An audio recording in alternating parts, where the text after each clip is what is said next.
All right, guys, we're about to get started with top 8. Jeff Jones will be joining me here in just a moment. As soon as he gets back here, he had to take a quick lunch break, grab some food, because food is good for everybody. So, anyways, we're about to get started with Carl Manigat with his spellbooks against Naveen Shankars, not Shankir.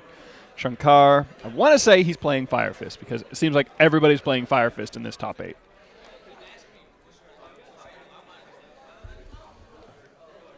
That mat right there, that top 16 mat, is actually a test. We one of the companies that is doing one of our tournaments with us today, they actually made this and wanted us to see how it looked. So let us know what you guys think of the mat. Tell us if it's any good, if that's something that we should keep, or if we need another design. I kind of like it. Jim's not the biggest fan, but we'll see what actually ends up happening with it. Either way, let us know what you think about it. We'll get right into this. So Carl going with a very strong field spell, Upstart. So Upstart was played, so both Naveen and Carl getting 1,000 life points. Summoning Justice and banishing it in the end phase to get Secrets and Priestess. So very strong opening for spellbooks. A lot to get through for him. Naveen may be playing Fire Fist. This looks more like he's playing the Geargia match, though. So we'll see what actually ends up happening here in just a moment.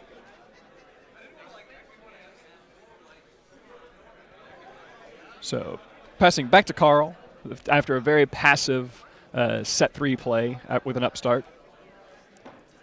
Going to go for a blind space in the end phase, hitting the Space Typhoon. So honestly, I'd say in phase spacing, blind spacing into another space, not too bad. So let's see here. Looks like he was going to play Spellbook of Secrets, probably get his Magician, so he actually can field a monster now. And then Valor coming down, keeping the Magician from being able to activate its effect. So, unfortunately for Carl, not getting any closer to making that Priestess in his hand live and losing out on some serious advantage. So, what he does now have a Spellbook in the grave at least, so he can use some Tower's effect in the next turn and go from there. But it is playing a Geargia, so we are seeing Geargias here against Spellbooks. And Fiendish Chain on the armor, so it cannot use its effect. But he's going to follow it up with the Geargia Gear. And we'll see where that gets him. I think it'd be very clutch if Carl ended up with playing a Torrential on this. Just get everything off the field at once. But we'll see what actually ends up happening.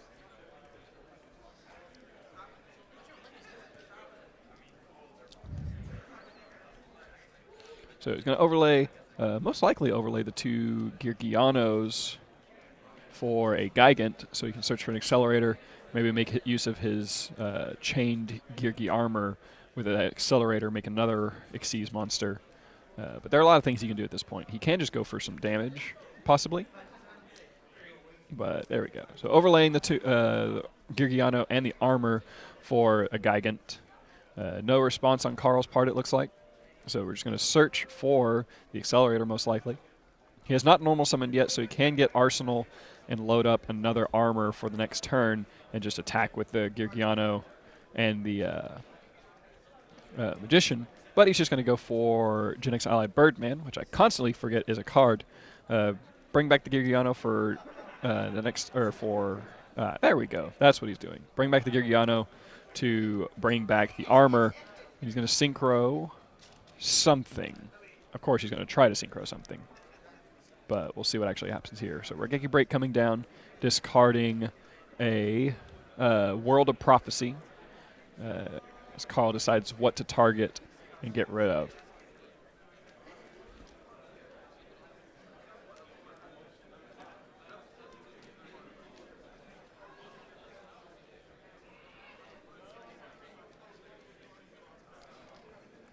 So this just shows the power that Geargia Gear has given the Geargia deck, and we have even more power coming in from the new support cards coming from the OCG that we may or may not see before Primal Origin.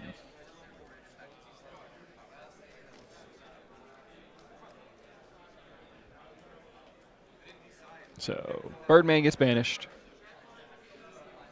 Just attack for 23 and 1,000 with Geargiano Mark II, most likely. Yeah, 23 Couldn't quite. I don't think he had. Oh wait, sorry, 18 because he attacked over the magician, and then 1,000 direct with the Girgiano. So that's 2,800 damage. So Spellbook Crescent coming down for Carl.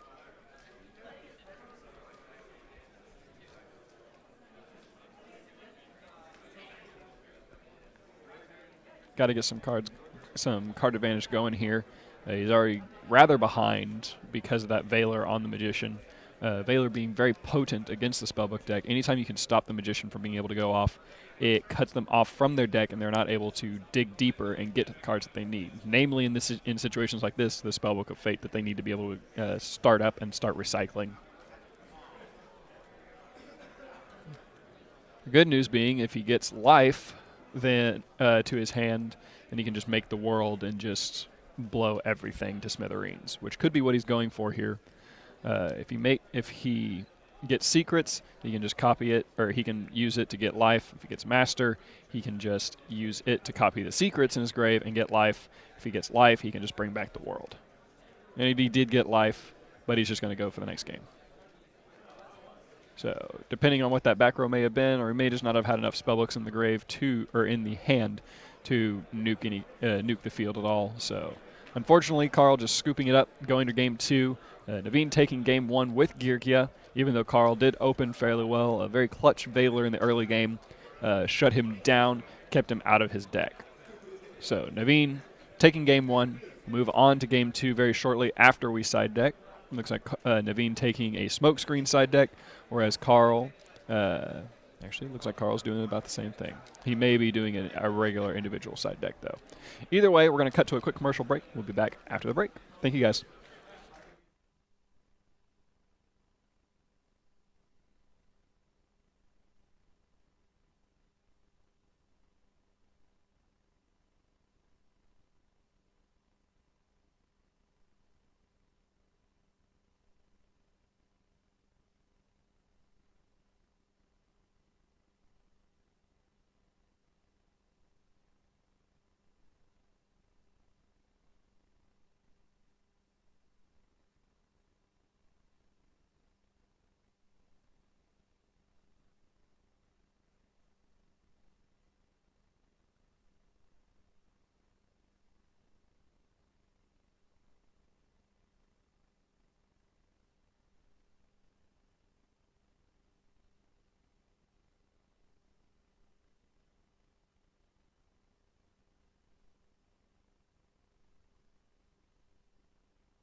All right, so the players are shuffling up and getting ready for game 2. For any cards that I may have missed, or many plays that I may have misread in the past game, I do apologize. It's been a while since I have played spellbooks, and a lot of them look very similar, unfortunately, especially at this angle. So I am not watching the game from the player perspective. I am watching it from the top down like you are, just I get to see it about 30 seconds sooner. Anyways, we are about to get into game 2 here between Carl Manigat Spellbooks and Naveen Shankar's Girgias. I should be being joined by Jeff Jones here shortly, but he is unfortunately displaced at the moment. So we'll get him on whenever we find him. One way or another, you guys will just have to deal with me for a little bit longer. Either way, we got Naveen pile shuffling up Carl's Spellbooks. About to pass it back to him, and we'll be able to get the game going.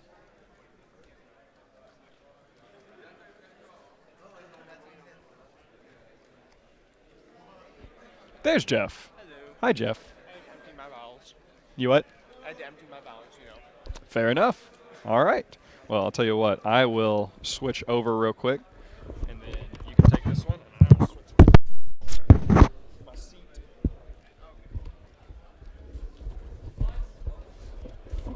Okay. That's not live. So yeah. It'll be on.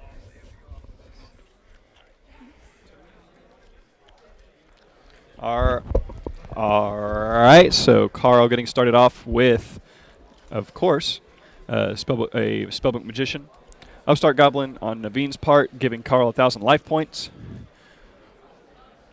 Carl has an interesting hand from this perspective. He has Tower out, or he has Tower in his hand. He has, well, hello there, Jeff. Jeff trying to grab my hand there. Yep. So attacking for 600 over the Spellbook Magician with the Gigi Armor. Setting it in a couple other cards. What's your thoughts on Spellbooks right now, Jeff? I mean, they're always going to, Fate will always be an amazing card. Unfortunately, they don't really have the sheer power and speed that every other deck has right now. Everything else is way too quick. Even Geargia, with just 2 cards can just OTK you. I didn't get to see game 1, but Absolutely, it was pretty. He got smashed pretty hard. Yeah. Geargia did had a in phase. Carl MST'd a set MST, missed the Geargia gear, and even though he Fiendish chained the armor, Geargia gear just went off, and the game was won from there. Yeah. So, Regeki break, discarding one of his 2 temperances in hand to get that off the field. Or to get the other back row off the field, I should say. Oh, this is looking good for Carl here. Absolutely. So, has plenty of spellbooks in the grave. Here comes a World of Prophecy. Mm-hmm. Add things back. Blow all that nonsense up. So, I mean, when you're talking about sheer power in a deck, it doesn't get much more powerful than World of Prophecy. Resolving World is it's basically it most of the times. Yep, absolutely. Pluses for days. Indeed. So not only the world is so ridiculous because not only do you get the advantage back to your hand that the spellbooks desperately need in this new format, but they also just as long as they have 4 in the hand, they nuke the field completely. So yep, absolutely insane.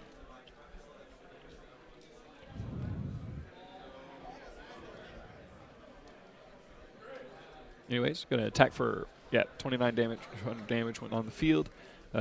Very, very strong opening. There's not really much else to say about it there. It's definitely going to game 3.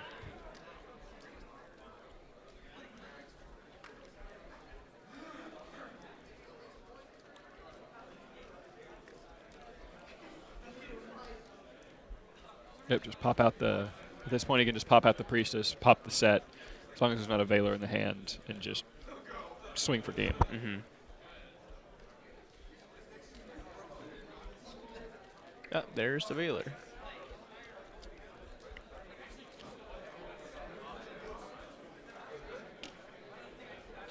But still just going to go scoop to game 3 anyways, so there wasn't much to do in that situation.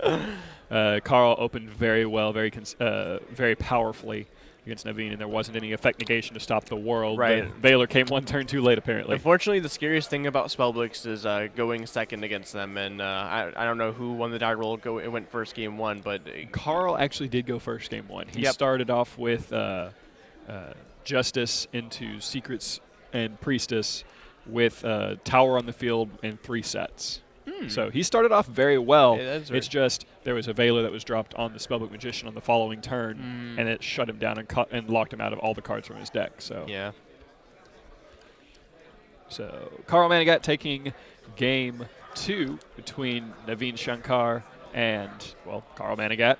Geargias versus Spellbooks. We'll be going into game 3 here very shortly. That was a very quick game 2. And we'll see if hopefully we can get a longer, more drawn out game 3 as opposed to a swift in and out. So apparently, I don't know if I'm reading the chat or whatever. For us commentators, we are not judges, and we're actually quite a bit of ways from the match. But apparently, Carl played MST before he played Crescent. That last game. That would be something that he couldn't do at that point. Yeah. So. We do have a judge over there watching the game. I'm not sure why that was missed or what happened there. but we will bring it to the attention of the judge, make sure that they are aware of that and that that happened. So our apologies on that. Sometimes things get missed. At that point, it becomes an accepted game state, and there's not much that we can do about it. It's probably no intention. Carl probably did not do it intentionally. It was more than likely just caught up in the moment. Carl's not game, stupid by any means. He's not going to cheat or purposely cheat on camera. Exactly. So I'll go let the judge know just to make sure that that was something that is watched in the next game. Yeah. Because we definitely don't want that to happen. Cheating is a very serious offense at ARG, and we don't take it lightly by any means. So definitely going to make sure that the judge is aware and takes care of that. So.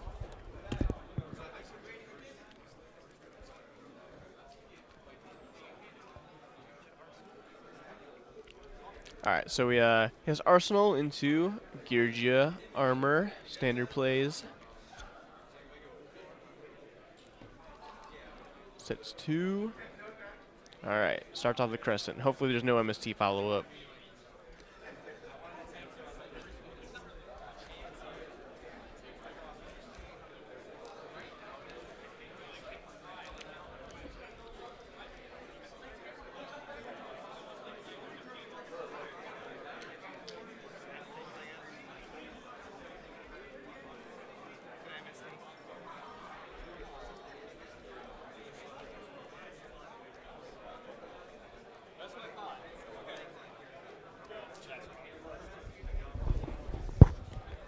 All right. This time we actually get to come back and say, chat, you were wrong, because Crescent only says no spellbook spell cards engraved. So the MST does not affect that. No. It says you can't activate other spell cards except for spellbooks first of the turn. That's what it is. That's yes. what it was. Okay. And it wasn't for the rest of the time. Some other people in chat said he end-phase MST'd. I'm not sure which happened, but I believe it was an in-phase MST, if I'm not mistaken. So either way, what's done is done. It's been an accepted game state. So either way, our judge was watching the match to make sure that he was paying attention to these things. So do we see a Valor or a Fiendish Chain here, or are we going to see a Field Nuke?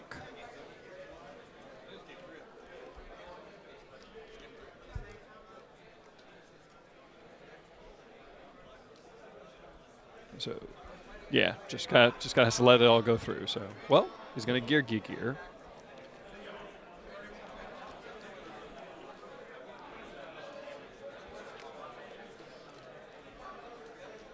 Well, that's definitely lost everything.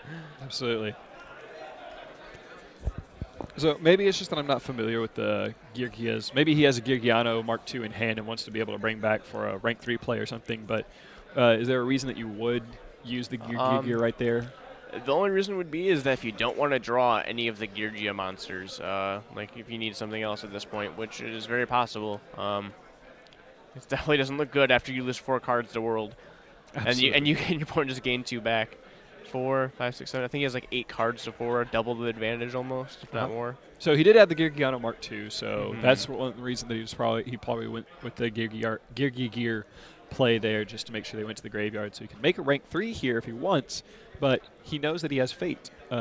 Granted, he can't do anything except for return a set right now, because I believe there's only the 1 spellbook card in the grave. If worse comes to worse, if he has Wisdom or something, he can just waste a Wisdom to use Fate. Exactly. So it looks like he's just going to go for Arsenal and just tribute for gear, or for armor.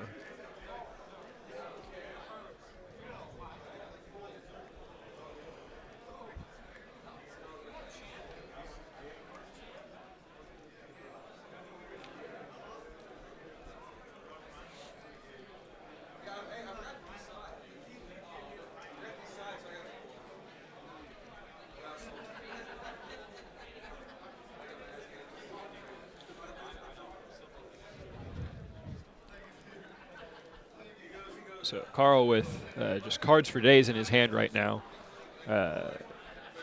Plenty of answers for just about everything. Yeah, I mean, I don't know much more you can do. If I'm not mistaken, I saw a power, so he could just power over the Geargiano and use the Wisdom if any trap tries to get activated. Yeah, I mean, there's so many cards. I mean, early predictions are that spellbooks are going to be going on to top 4. yeah, Definitely if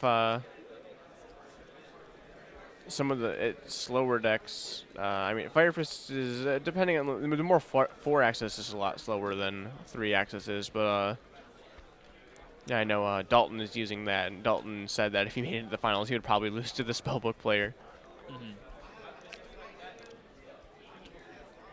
Well, if I'm not mistaken, no, he and Dalton are not in the same bracket, so Dalton will be going against, if Dalton wins his top 4 match, he'll be going against Fire Fist. And then if Carl Manigat obviously wins his top 4 match and Dalton wins that, then he'll have to go against the Spellbooks. But for the most part, we are just dominated here by Fire.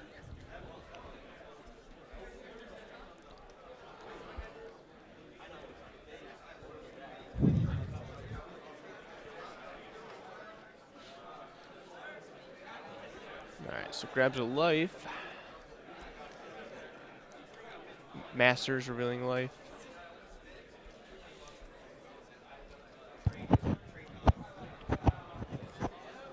Spellbook of Fate.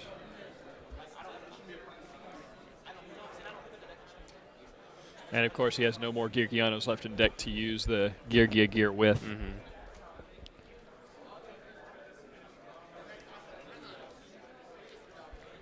Oh, Dark Hole, and then you can life back the world.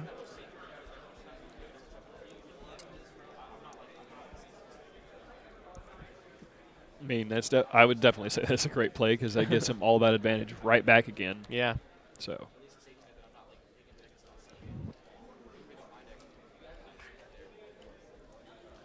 Can't quite game him at this point in time. Even if he had even if he did grab a power, can't quite game him. Yeah. Most he could do is 4,400 in this current turn.